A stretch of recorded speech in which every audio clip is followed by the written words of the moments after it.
Hey, what's up, everybody? This is Leroy, and welcome to my channel, 40 and Broke, where we're all about getting out of debt, saving, investing, and getting our finances under control so we can live the life we've always dreamed of. Because that's what it's all about, living the life we've always dreamed of. So what I want to talk about today, I want to talk about quiet quitting. I found this term the other day. I watched a video on it, and then I've watched more and more videos on it, and it seems... I think that this is kind of like what I've been doing at work. Now, backstory. I spent 11 years in prison. When I was in prison, there was so much I wanted to do. I talked about all the things I was going to do when I got out. I mean, there were things I wanted to see. I mean, I want to see... I live in Michigan. New York's just like a hop, skip, and a jump over there. Never been to Niagara Falls. I mean, Ohio's right below me, just one state down. Never been to Cedar Point. Hell, I'm from Michigan. I've never been to Mackinac Island. These are all things that it's like I've always wanted to do these things.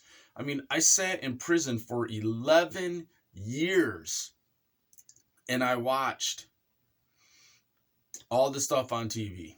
I watched all these different places on TV. I read all these different books about all these different places.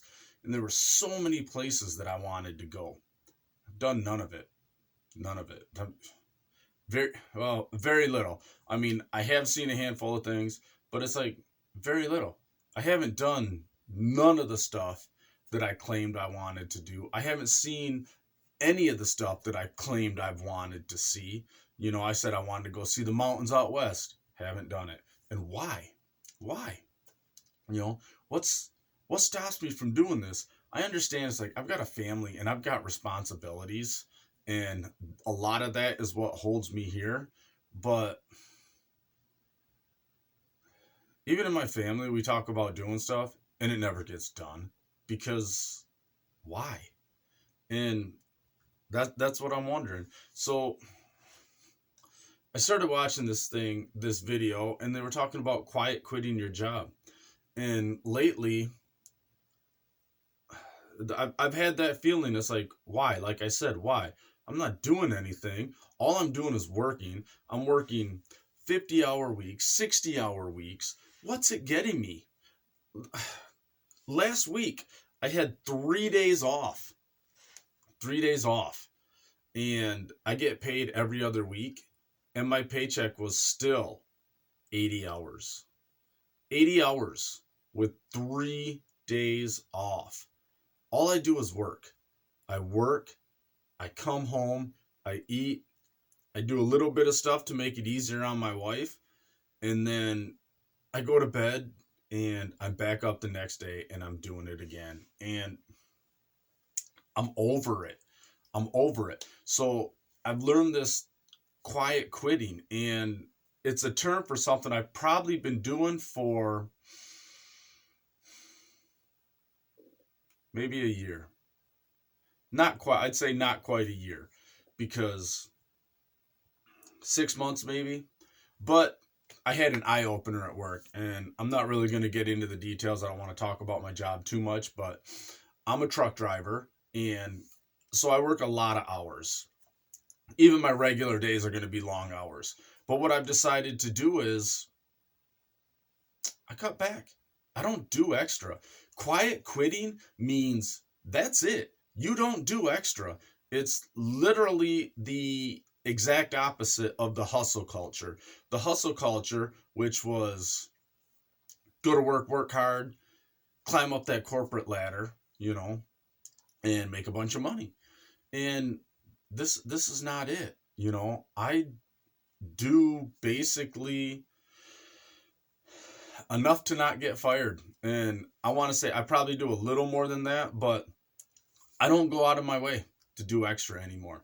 You know, I went in, I talked to him about a raise, and I swear I felt like I was treated like I was betraying the company. And it was enough to make me be like, okay, you know, I mean, I got a raise, but, you know, felt like I was treated like I had betrayed the company, like they couldn't believe I was doing this. And I'm like, What do you mean you can't believe I'm doing this? These guys that are walking in fresh out of school, that I'm training, that I'm teaching to shift, that I'm teaching to drive, are coming in $2 less an hour than me. And I'm the one that's teaching them everything. And I'm not supposed to be upset about that. I'm not supposed to kind of look over here where these other companies are paying more. So just recently, I stopped training. I stopped doing extra. I will do my job. There's a handful of things that I'll do that's extra. If it doesn't cause me to make my day longer, then I'll do it. Like, I can do safety videos for work. I just do them during work. It's a 2-minute video. It gives me extra money on my bonuses. So I do that. But I'm not going to have a guy in the truck with me that I'm teaching that slows my day down, because all I want to do is go in, go to work, come home. That's all I want.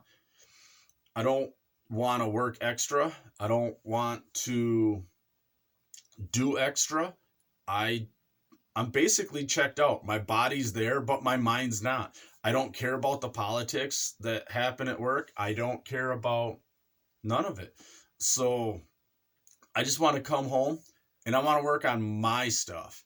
If I'm gonna have the hustle culture, it's gonna be on my terms. It's gonna be on my stuff. So I come home and I work on my stuff. And the problem is, what still irritates me is that my days, even the normal days, are so long that by the time I get home, I'm still just completely tired. And I don't have much time to work on my stuff. So I try to use my weekends to get my stuff done. And I just don't want to do the extra at work. To me, it's not worth it. It's not worth spending my life at work. I always hear that we're all one big family. We're all one big family. But it's funny, when I read the comments in these different videos that I've watched, they say the same thing. Oh, if we're a family, if I lose my job, you're going to help me pay bills, right? Oh, we're not that much of a family? Oh, okay. And I've seen people where they're like, oh, I just quit my job. I didn't give them 2 weeks notice. And somebody made the point. They're like, do they give you 2 weeks notice when they fire you? And I'm like, no, that's a good point, And so I see so much about this Great Resignation. And it's like, I can't afford to quit my job right now. I do have money set aside, but not where I want to be. Not enough to where if I were to quit right now, I would be able to get by. Not much more than a couple months. So the definition of wealth is, how long can you survive without income? And to me, that's wealth, without an active income coming in. That's wealth. How long can you survive? And right now, I want to be able to survive very long, a couple months maybe, but I could get another job. I could get, like I was watching on a video, he said, get a part-time job, stuff like that. But I'm kind of digressing. And, I just want to get to the point where I don't have to work all these hours. And I just feel checked out. And the problem is, it affects my home life. Because even when I'm home, I just feel checked out from my family. And when this company's like, oh, well, we're a family here, it's like, I watched a movie where a guy's like, oh yeah, that really gets people motivated. It really does work and motivate you to work harder and neglect your actual family and put up with all kinds of degrading shit. And that's what it is. And, they sit there and say, we're a family, we're a family, we're a family. But I've noticed this, when they say we're a family, that just means, hey, this guy screwed us over. We need you to pick up the slack. We're a family here. We help each other out. So we need your day to be longer because ours just got hard, because this guy over here did something. So it's the whole we're a family thing. To me, it just means we want you to pick up somebody else's slack. And I'm over it. I'm just totally over it. Maybe it's a midlife crisis. Maybe that's what I'm having.